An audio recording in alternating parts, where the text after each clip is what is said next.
Hello दोस्तों, welcome to फ्लिकविक, जहाँ पे नई मूवीज के रिव्यूज, स्टोरी ब्रीफ और इन्फॉर्मेशन दी जाती है, जिससे आप फैसला कर सकते हैं कौन सी फिल्म देखनी है और कौन सी नहीं। वीडियो को एंड तक जरूर देखिए। तो ज़्यादा वक्त न ज़ाया करते हुए देखते हैं इस वीक की टॉप 5 मूवीज। इस लिस्ट में पहली मूवी है द चॉक लाइन। ये 2022 की एक स्पेनिश मिस्ट्री फिल्म है, जिसे IMDb की आउट ऑफ 10 6.2 की रेटिंग मिली है। इस फिल्म की अनोखी स्टोरी हमें एंड तक भान के रखती है। स्टोरी लाइन कुछ ऐसी है कि सिमोन और पॉला रात को कार से घर लौट रहे होते हैं कि उन्हें घर के सामने एक 7 साल की लड़की सड़क के बीच चलती हुई दिखाई देती है। वह उस लड़की को एक्सीडेंट से बचा के हॉस्पिटल ले जाते हैं, जहां पता चलता है उस लड़की की यानी क्लारा की मेंटल कंडीशन ठीक नहीं। वह अपने आसपास चौक की लाइन बना के उसके अंदर रहना पसंद करती है। अगर कोई उसे उस लाइन के बाहर ले जाने की कोशिश करता है तो वह वायलेंट हो जाती है। पॉला को बच्चे नहीं है तो उसकी क्लारा के साथ बॉन्डिंग बनती है। वह देख के हॉस्पिटल के डॉक्टर एक्सपेरिमेंटल बेसिस पे क्लारा को पॉला के घर भेज देते हैं। पॉला क्लारा के चॉक लाइन का दायरा बढ़ाती जाती है और क्लारा भी उससे क्लोज हो जाती है। वो उसे मम्मा कह के पुकारने लगती है। ट्विस्ट तभी आता है जब चॉक लाइन के बाहर कभी न जाने वाली क्लारा एक दिन अचानक गायब होती है। क्लारा के लापता होने के कुछ दिन बाद पॉला को लैंडलाइन पे एक कॉल आता है, जिससे क्लारा की मम्मा कह के पुकारने की आवाज आती है। तो पॉला पुलिस के पास जाती है, मगर कॉल पॉला के ही मोबाइल से आया होता है, तो पुलिस को उस पे ही शक होता है। पॉला पुलिस स्टेशन से मिसिंग बच्चों की फाइल चुराती है, जिससे पॉला को एक 12 साल की लड़की की 8 साल पहले की मिसिंग की केस दिखाई देती है, जिसका नाम इंग्रिड होता है। ये वही नाम है जो क्लारा पेपर पे लिखा करती थी। पॉला को पता चलता है कि इंग्रिड की फिजिकल हालत भी क्लारा की तरह ही थी। अब घर लौटने पर पॉला को क्लारा ने निकाले हुए ड्राइंग से उसके नेबर के इन्वॉल्वमेंट होने के सबूत मिलते हैं। तो पॉला पुलिस को इन्फॉर्म करके उस नेबर के घर तहकीकात करने जाती है। तो वो पॉला को घायल करके बेसमेंट में डाल देता है, जहाँ क्लारा भी होती है। अब पॉला क्लारा में कॉन्फिडेंस जगा के उस घर के बाहर मदद के लिए निकलने पे इनकरेज करती है। क्लारा हिम्मत से चॉक लाइन क्रॉस करके घर के बाहर जाती है, मगर नेबर की वाइफ उसे पकड़ के वापस घर ले आती है। फिर भी क्लारा के चॉक के हैंडप्रिंट्स को फॉलो करते हुए पुलिस नेबर के घर में आके उसे और उसकी वाइफ को पकड़ लेती है। आखिर में हमें पता चलता है कि उस नेबर ने क्लारा की माँ इंग्रिड को, जो सिर्फ 12 साल की लड़की थी, उसे 8 साल पहले किडनैप करके एब्यूज किया, जिससे क्लारा का जन्म हुआ। नेबर ने बाद में इंग्रिड को मार दिया और क्लारा को एब्यूज करने लगा, और उसके दिमाग में बचपन से यह बिठाया कि अगर वो चॉक लाइन के बाहर जाएगी तो उसे पनिशमेंट मिलेगी। फिल्म के आखिर में क्लारा ठीक हो जाती है और अपने ग्रैंड पेरेंट्स के साथ रहने लगती है, मगर वो पॉला के टच में रहती है। पॉला भी सालों बाद प्रेग्नेंट हो जाती है। मूवी का प्लॉट बहुत ही इंटरेस्टिंग है और एक बार जरूर देखने लायक है, सो डोंट मिस। डिटेल्स हमारे टेलीग्राम चैनल पे मिल जाएंगी। अगली मूवी का नाम है मोलोक। यह हाल ही में रिलीज हुई नेदरलैंड की हॉरर फिल्म है, जिसे IMDb की 6.1 की रेटिंग मिली है। मोलोक एक शैतान का नाम है। मूवी में बेट्रिक नाम की एक 35 साल की लड़की अपने माँ बाप और 5 साल की लड़की हैना के साथ नेदरलैंड के एक गांव में रहती है। उसके पति की मौत हो चुकी है। उसका मानना है कि उसकी फैमिली पे कर्स है, यानी उसकी फैमिली को श्राप लगा है। उसकी माँ को एक अजीब फिट आने वाली बीमारी है, तो उसके फादर पागलों की तरह अपनी माँ के कातिल को पकड़ने की तैयारी में लगे रहते हैं। दरअसल बेट्रिक की दादी ने जब बेट्रिक 5 साल की थी तब अपना गला काट के सुसाइड की थी। तो एक रात गांव का बूढ़ा आदमी जमीन खोद रहा होता है कि उसकी मिस्टीरियस तरीके से मौत हो जाती है, मगर जहाँ उसने जमीन खुदी हुई होती है वहाँ बहुत पुरानी मम्मी स्टाइल की एक औरत की डेड बॉडी मिलती है। तो कुछ आर्कियोलॉजिस्ट वहाँ खुदाई करने आते हैं। उनका हेड है जोनास और बेट्रिक की पहचान होती है और उनमें एक रिलेशनशिप डेवलप होती है। मगर एक दिन जोनास की टीम का एक आदमी बेट्रिक के घर आके उसकी माँ को मारने की कोशिश करता है। उसका कहना होता है कि उसे किसी ने ऐसा करने को कहा, मगर ऐन वक्त पे बेट्रिक के फादर आके अपनी पत्नी को बचाते हैं। जोनास बेट्रिक को बताता है कि उस आदमी के कानों में किसी चीज ने आके कहा कि कहाँ खुदाई करनी है, जिससे उसी आदमी ने और 4 डेड बॉडीज खोजी हुई है, जो अलग अलग टाइम पीरियड की है। उन 5 औरतों के गले वर्टिकल शेप में काटे हुए हैं, बिल्कुल वैसे ही जैसे ही बेट्रिक की दादी ने अपना गला काटा था। बेट्रिक को कहीं लगता है कि उन मरी हुई औरतों का और उसके खानदान का कुछ तो संबंध है। बेट्रिक उस आदमी से मिलने हॉस्पिटल में जाती है तो दिखाई देता है कि बेट्रिक के ऊपर शैतानी साया है। जोनास को पता चलता है कि उस इलाके में एक लोक कथा बताई जाती है, जो एक ड्रामा के जरिए हमें दिखाई गई है कि सैकड़ों साल पहले उस इलाके में वॉल्टर नाम का एक इविल राजा था, जिसकी हेलन नाम की वाइफ थी। मगर एक दिन उस राजा का दिल उसकी फेके नाम की जवान नौकरानी पे आया। दोनों के संबंध से फेके प्रेग्नेंट हो गई। इस बात का पता हेलन को चला तो उसे बहुत गुस्सा आया। तो वह फेके को ऐसी सजा देना चाहती थी जो वह कभी ना भूले। तो उसने गांव में अफवाह फैलाई कि फेके चुड़ैल है और उसने उसके पति पे जादू टोना किया है। तो गांव वालों ने उसे मारने की ठानी। तो फेके ने भगवान से उसे बचाने की प्रार्थना की, मगर भगवान के बदले मोलोक नाम के शैतान ने उसकी प्रार्थना सुनी, जो बच्चों की सैक्रिफाइस चाहता है। फेके ने मोलोक से कहा कि अगर वो हेलन को सजा दिलाने में उसे मदद करेगा तो वह अपने आप को उसके सामने सैक्रिफाइस करेगी। मोलोक उससे कहता है कि बदला एक लूप की तरह है जो कभी खत्म नहीं होता। तो उसके खानदान में पैदा होने वाली हर लड़की को 30 साल के बाद मोलोक के लिए सैक्रिफाइस करना होगा। बदले में झुलसती फेके उस बात के लिए तैयार होती है।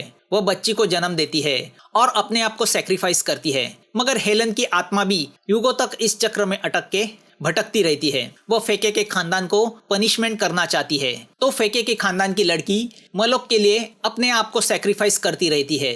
यह युगों तक चलता है और बेट्रिक इसी खानदान से है। तो पहले उसकी दादी ने गला काट के अपने आप को खत्म किया था, जिससे उसके अंदर की फेके की आत्मा बेट्रिक की माँ के शरीर में चली गई। जब हेलन की आत्मा उसके खानदान पे हावी होने लगती है तो बेट्रिक की माँ अपना गला काटती है। तो उसके अंदर की फेके की आत्मा अब बेट्रिक के शरीर में प्रवेश करती है। जाहिर है असली बेट्रिक मर जाती है, वह सैक्रिफाइस होता है।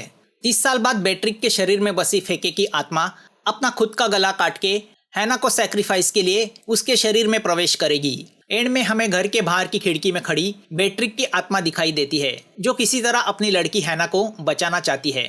मोलोक की स्टोरी थोड़ी स्लो जरूर है, मगर बहुत इंटरेस्टिंग है। यह एक मस्ट वॉच मूवी है, तो डोंट मिस। अगली मूवी है डोंट वरी डार्लिंग। नाम से रोमांटिक मूवी लग रही हो, मगर यह एक psychological science fiction thriller film है जो हाल ही में रिलीज हुई है, जिसे IMDb की 6.2 की रेटिंग मिली है। कहानी कुछ इस तरह है। 1950 का पीरियड दिखाया गया है। एलिस और जैक एक कम्युनिटी में रहते हैं जहाँ सबके घर एक जैसे हैं। वह कम्युनिटी विक्ट्री नाम की कंपनी की है, जहाँ रहने वाले सभी हस्बैंड काम करते हैं और उनकी वाइफ घर का काम करती है और एंजॉय करती है। सभी के हस्बैंड सुबह एक साथ जॉब पे जाने निकलते हैं, मगर किसी भी वाइफ को पता नहीं उनके हस्बैंड क्या काम करते हैं या ये विक्ट्री कंपनी क्या करती है। उन्हें कम्युनिटी के बाहर जाने की परमिशन नहीं है। इस विक्ट्री कंपनी का मालिक है फ्रैंक और उसका पार्टनर है डॉक्टर कोलिंस। एक दिन एक गेट टुगेदर में मार्गारेट नाम की औरत वियर्ड बिहेवियर करती है। एलिस को पता चलता है कि मार्गारेट एक दिन उसके लड़के को बाहर डेजर्ट में घुमाने लेके गई थी, जहां वो गायब हुआ। सबका मानना है कि वो एक्सीडेंट था, मगर मार्गारेट का मानना है कि कम्युनिटी के बाहर जाने की सजा उसके लड़के को मार के दी गई है। यह सब जान के एलिस सस्पिशियस हो जाती है। एक दिन कम्युनिटी की बस से शॉपिंग करने जा रही एलिस को एक प्लेन क्रैश होते दिखाई देता है। तो वह परमिशन न होने के बावजूद बस से नीचे उतर के वहां जाती है। वह उस कम्युनिटी के हेडक्वार्टर्स पे जाके बेहोश होती है। जब वह आंखें खोलती है तो वह घर में होती है। जैक उससे ऐसे बिहेवियर करता है मानो वो एलिस ने देखा हुआ एक सपना था। मगर दूसरे ही दिन मार्गारेट एलिस को फोन करके उसके मन में शक पैदा करती है कि वह जो लाइफ जी रही है वह सच्चाई है या कोई वर्चुअल यानी आभासी है। दूसरे ही दिन मार्गारेट एलिस के सामने सुसाइड करती है, मगर जैक के साथ डॉक्टर कोलिंस भी उसे झूठा ठहराते हैं कि मार्गारेट ठीक है। एक रात जैक के प्रमोशन को लेके विक्ट्री कंपनी का मालिक फ्रैंक एलिस के घर डिनर पे आता है और वह एलिस को चैलेंज करता है कि वो साबित करके दिखाए कि यह कम्युनिटी की जिंदगी सच्चाई नहीं वर्चुअल है। मगर अगले ही पल फ्रैंक के आदमी आके एलिस को पकड़ के विक्ट्री कंपनी के हेड ऑफिस ले जाते हैं, जहां उसे इलेक्ट्रिक शॉक की ट्रीटमेंट दी जाती है। मगर इतने शॉक के बावजूद एलिस की मेमोरी इरेज नहीं होती, उसकी पूरी मेमोरी रिकॉल होती है और मूवी का राज खुलता है कि यह विक्ट्री कंपनी, यह कम्युनिटी, यह जॉब, यह नेबर सब फ्रैंक ने बनाए हुए प्रोग्राम का हिस्सा है। यही नहीं बल्कि वो कोई 1950 का पीरियड नहीं चल रहा, बल्कि 2020 का प्रेजेंट साल चल रहा है। दरअसल जैक एक जॉबलेस इंसान था जिसके सपने बड़े थे, तो एलिस एक डॉक्टर थी जो दिन रात मेहनत करती थी। जैक को फ्रैंक के प्रोग्राम के बारे में पता चला, जहां वो लोगों को सपनों जैसी दुनिया देता है। जैक ने एलिस को गुमराह करके उसके साथ फ्रैंक के प्रोग्राम को ज्वाइन किया। फ्रैंक अपनी लैब पे ऐसे लोगों पे एक्सपेरिमेंट करता है जो असली जिंदगी में नाकामयाब है। कंप्यूटर प्रोग्राम के जरिए उन लोगों की बॉडीज फ्रैंक ने बनाई वर्चुअल दुनिया में चली जाती है, जहां वो सपनों जैसी ऐशो आराम की मगर झूठी जिंदगी जीते हैं। मगर वह फिर कभी उस दुनिया से निकल नहीं पाते। अब यह सब पता चलने के बाद एलिस और जैक का झगड़ा होता है, जिसमें एलिस जैक को अनजाने में मार देती है। जिससे लैब में पड़ी जैक की बॉडी भी मर जाती है। उस दुनिया से बाहर निकलने का रास्ता सिर्फ हेडक्वार्टर्स के यहाँ ही होता है। तो एलिस कार लेके हेडक्वार्टर की तरफ भागती है। फ्रैंक अपने आदमी भेज के उसे रोकने की कोशिश करता है, मगर उसकी वाइफ उसे मार देती है। एलिस हेडक्वार्टर में जाके वहां से फिर से 2020 साल की प्रेजेंट लाइफ में वापस आती है, क्योंकि सपने कितने भी अच्छे हो वह सच्चाई नहीं होती। इस मूवी का प्लॉट बिल्कुल अलग है। आखिर तक यह फिल्म देखने लायक है, तो इसे मत मिस करना। लिस्ट में अगली मूवी है एक्सीडेंट मैन हिटमैन्स हॉलीडे। यह रिसेंटली रिलीज एक्शन मूवी है जिसे IMDb की 5.9 की रेटिंग मिली है। एक्सीडेंट मैन 1 का यह सीक्वल है। माइक एक कॉन्ट्रैक्ट किलर है जो रे के लिए काम करता था, जो उसके लिए फादर फिगर है। मगर पिछले पार्ट में कुछ मेस हुआ और माइक की वजह से रे के कुछ एसोसिएट मारे गए। तो अब माइक इंडिपेंडेंटली काम करता है। अपने एक असाइनमेंट के लिए वो लंदन से माल्टा आया है, जहां उसे उसका पुराना साथी फ्रेड मिलता है। फ्रेड टेक्नोलॉजी में एक्सपर्ट है, तो सिवलिंग उसकी असिस्टेंट है। एक दिन माइक को एक आदमी को मारने का कॉन्ट्रैक्ट मिलता है। माइक फ्रेड के साथ उसे मारता है, मगर वह ट्रैप होता है, जो इटालियन माफिया मिसेस जुजर ने बनाया होता है। माइक से एक काम कराने के लिए वो फ्रेड को हॉस्टेज बना के माइक से कहती है कि उसके बिगड़े लड़के डांटे को मारने का कॉन्ट्रैक्ट किसी ने दिया है, तो वह चाहती है कि माइक उन किलर्स को मारे जो डांटे को मारना चाहते हैं, वरना वह फ्रेड को मार देगी। माइक को पता चलता है कि डांटे को मारने का कॉन्ट्रैक्ट उसके गुरु रे ने ही उठाया है, मगर रे माइक पे पिछले मिशन को लेके खफा है। वो बताता है कि उसने डांटे को मारने का कॉन्ट्रैक्ट 5 किलर को 7 मिलियन में दिया है। तो माइक फैसला करता है कि वह उन 5 किलर्स को रोकेगा। पहली किलर होती है फ्रेया, जो गन चलाने में एक्सपर्ट है। वह डांटे के अड्डे पे उस पर हमला करती है, मगर माइक अपने फाइटिंग स्किल से उसे मार देता है। दूसरा होता है एंडी, जो कुल्हाड़ी चलाने में एक्सपर्ट है, मगर माइक उसे भी मार देता है। तीसरा होता है सिलास, जो लोगों को गला दबा के मारता है। माइक सिवलिंग को उसे मारने भेजता है। चौथा होता है पोको द क्लाउन, जिसे पेन नहीं होता, जो मरते मरता नहीं। माइक एक के बाद एक वार करके उसे घायल करता है और अपना टेक्निकल नॉलेज इस्तेमाल करके उसे मार डालता है। दूसरी ओर सिवलिंग भी बड़ी मेहनत से सिलास को रस्सी से गला दबा के मार देती है। पांचवा होता है मार्शल आर्ट एक्सपर्ट ड्यूमी, जिससे मुकाबला करना बहुत मुश्किल है। पहले तो माइक उससे मार खाता है। एक वक्त पे ड्यूमी माइक को मारने वाला होता ही है कि रे आके ड्यूमी को मार देता है। रे और माइक की बातों से पता चलता है कि रे ने पिछले मिशन में माइक की एक्स गर्लफ्रेंड को मार दिया था और इसके बदले माइक ने रे के एसोसिएट को मारा था। दोनों में इमोशनल इंटरेक्शन होती है।